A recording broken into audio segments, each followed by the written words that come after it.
প্রিয় দর্শক, আসসালামু আলাইকুম। আশা করি আপনারা সকলে ভালো আছেন, আমিও ভালো আছি। প্রিয় দর্শক, আজকে আলোচনা করব, আমরা সকলেই এই বিষয়ে জানি যে জাতীয় পার্টির বিষয়ে আওয়ামী লীগের পর এখন সবাই সোচ্চার জাতীয় পার্টিকে যাতে নিষিদ্ধ করা হয়, এই ব্যাপারে সবাই সোচ্চার, তাই না?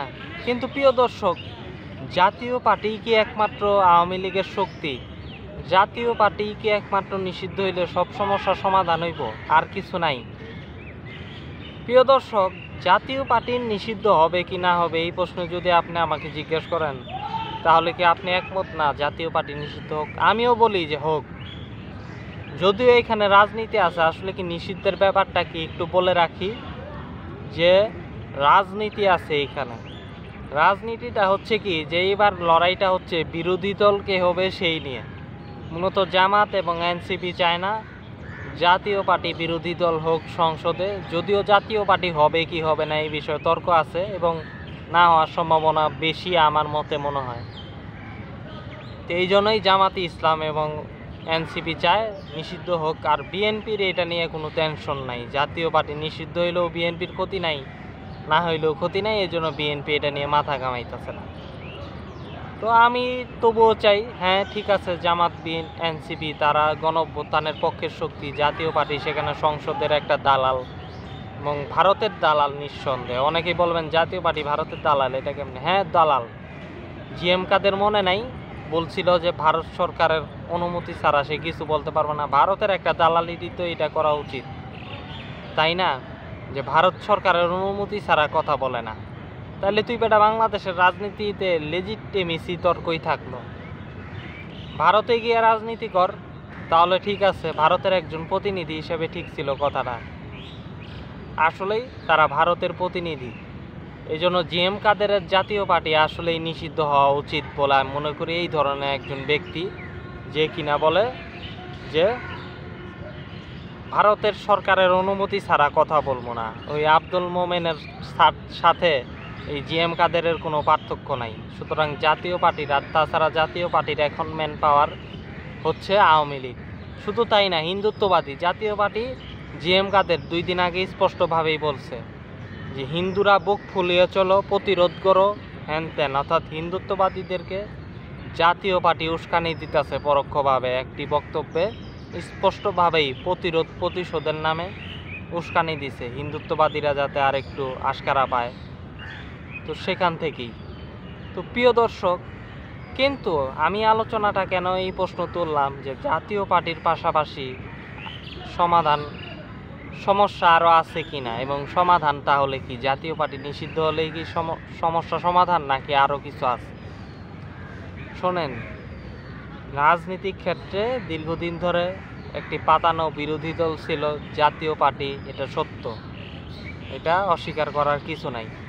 কিন্তু আরেকটি বিষয় দেখতে হবে যে জাতীয় পার্টির চেয়েও আওয়ামী লীগের সবচেয়ে বড় সহযোগী কিন্তু ভারত, এটা কিন্তু বাস্তব। এবং ভারতের পাশাপাশি ধর্মীয় ক্ষেত্রে কারা? এতদিন তো আওয়ামী লীগ মুসলমানদের মারছে, নির্যাতন করছে, করছে। তো আওয়ামী লীগের তো তবুও সব ক্ষেত্রে একটা উইং থাকা প্রয়োজন। ধর্মীয় ক্ষেত্রে, ইসলামের ক্ষেত্রে যদি বলি, ইসলামপন্থীদের ক্ষেত্রে, তাহলে অর্থাৎ মুসলমান ধর্মের কারা? মূলত সেকুলার সাজা কিছু মুসলমান এলিট, কিন্তু তারা সেকুলার, নিজেকে মুসলমান পরিচয় দেয় না, বাম ঘনানার তারা। তো তারা এটার সাথে জড়িত। এছাড়াও আরেকটা পাওয়ার আছে যেটা আপনারা ব্যর্থ হইতেছেন বিদে আপনারা ধরা খাবেন। আওয়ামী লীগ এই জায়গায় যদি ব্যর্থ হন, তাহলে ধরা নিশ্চিত। 5 বছরও সরকার বিএনপিও চালাইতে পারবো না আসলে, যদি এই জায়গায় ধরা খায় বিএনপি। সেটা হচ্ছে যে বাম ইস্টাবলিশমেন্ট তো আছেই, বামপন্থী তারা মুক্ত চিন্তার নামে এইডা হইডা এইটি বইলা বামপন্থীদের ন্যারেটিভ থেকে না বাড়ায় আসলে, এটা তো আছেই। পাশাপাশি হিন্দুত্ববাদ। আওয়ামী লীগের ম্যান পাওয়ারের আপনি জানেন না, বিগত 17 বছরে আওয়ামী লীগের যে ম্যান পাওয়ার ছিল, সেই ম্যান পাওয়ারের প্রায় 40 ভাগই হিন্দুত্ববাদীরা ছিল। এই যে দেখেন না, ওসি প্রদীপ, বিপ্লব কুমার। আচ্ছা, জাতীয় পার্টি যদি খারাপই হয়, হিন্দুত্ববাদীরা কেন খারাপ? কারণ ওসি প্রদীপ কি খারাপ না? বিপ্লব কুমার খারাপ না? এবং তারা সরকারের পার্ট ছিল না? হ্যাঁ, ধনঞ্জয় কুমারের স্বাক্ষরে, ধনঞ্জয়ের স্বাক্ষরে স্বরাষ্ট্র মন্ত্রণালয়ের একজন প্রভাবশালী কর্মকর্তা, তার স্বাক্ষরে এই পর্যন্ত আসে। ডিবি হারুন মুসলমান, ডিবি হারুন খারাপ। ডিবি হারুনরে প্রশ্রয় দিছে কে জানেন? ধনঞ্জয় কুমার। তো এইভাবেই হিন্দুত্ববাদী প্রশাসন এবং প্রশাসনে তারা ছিল ম্যান পাওয়ার হিসেবে। তারপরে বিভিন্ন প্রভাবশালী জায়গায় তারা বিভিন্ন সময় তারা ছিল।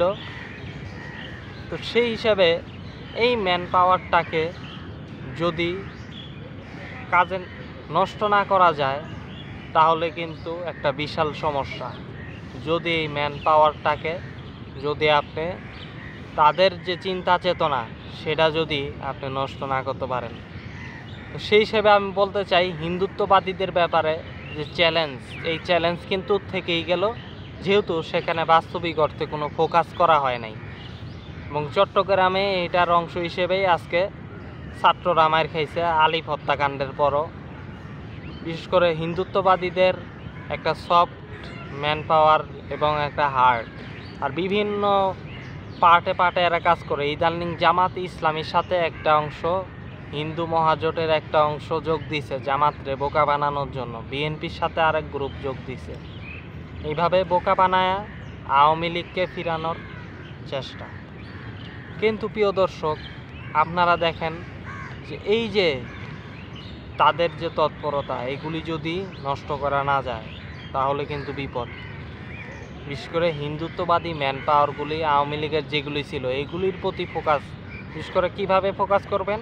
এবার আসেন, ইসকন নিষিদ্ধ করতে হবে।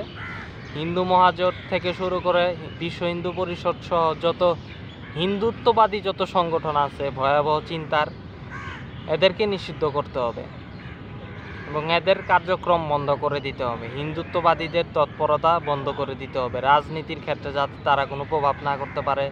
ইস্টাবলিশমেন্ট, ডিপ স্টেট, অ্যাডমিনিস্ট্রেশন, সকল জায়গায় যাতে তাদের কোনো শক্তি যাতে না থাকে। মিডিয়া, গুরুত্বপূর্ণ জায়গায় মিডিয়াতে এখনও হিন্দুত্ববাদীরা আছে। ইস্টাবলিশমেন্ট, প্রশাসন, সব জায়গায়, এবং আর্মিতে দেখি হিন্দুত্ববাদীরা ঢুইকা বৈশা আছে এবং এখনও আছে। তাদের বিরুদ্ধে কোনো সংস্কার হয় নাই, কোনো পদক্ষেপ নেওয়া হয় নাই। এইগুলি চলতে থাকলে আওয়ামী লীগ ওই জাতীয় পার্টির ফিরাল লাগবো না। জাতীয় পার্টি এখনও এমনি ব্যাপ করে রাজনীতিক একটা সহযোগী ছিল, শেষ, অন্য কারোর টিস্যু। তো কিন্তু এই হিন্দুত্ববাদীরা আওয়ামী লীগরে ফিরাইব, এরাইছে ম্যান পাওয়ার। কেন? হিন্দুত্ববাদীরা যতই কন জামাত ইসলামীরা 2 টাকারও দাম দিব না, বিএনপিরও দাম দিব না। এদের মগজই ধোলাই করা হয়েছে এইভাবে। এবং ভারত সবচেয়ে বড় কথা হচ্ছে এটা বাংলাদেশ থেকে ভারতকে প্রাধান্য দেয় এবং ভারত যেটা কয় এটাই। এবং ভারত তো বিএনপি জামাতরে নিঃসন্দেহে পাত্তা দিব না,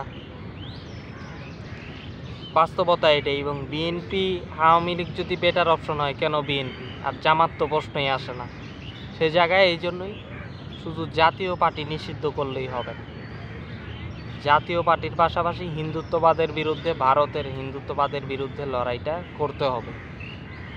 এই জন্যই আমি বলি যে আওয়ামী লীগকে ফিরানোর রাস্তা বন্ধ করতে হইলে ভারতের পলিটিক্সে হস্তক্ষেপ করা জরুরি। এটা আপনারা করছেন, করেন নাই, কিন্তু করতে হবে।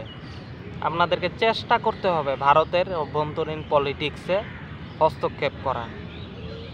যদি না করেন তাহলে বিপদ, কিছু করার নাই।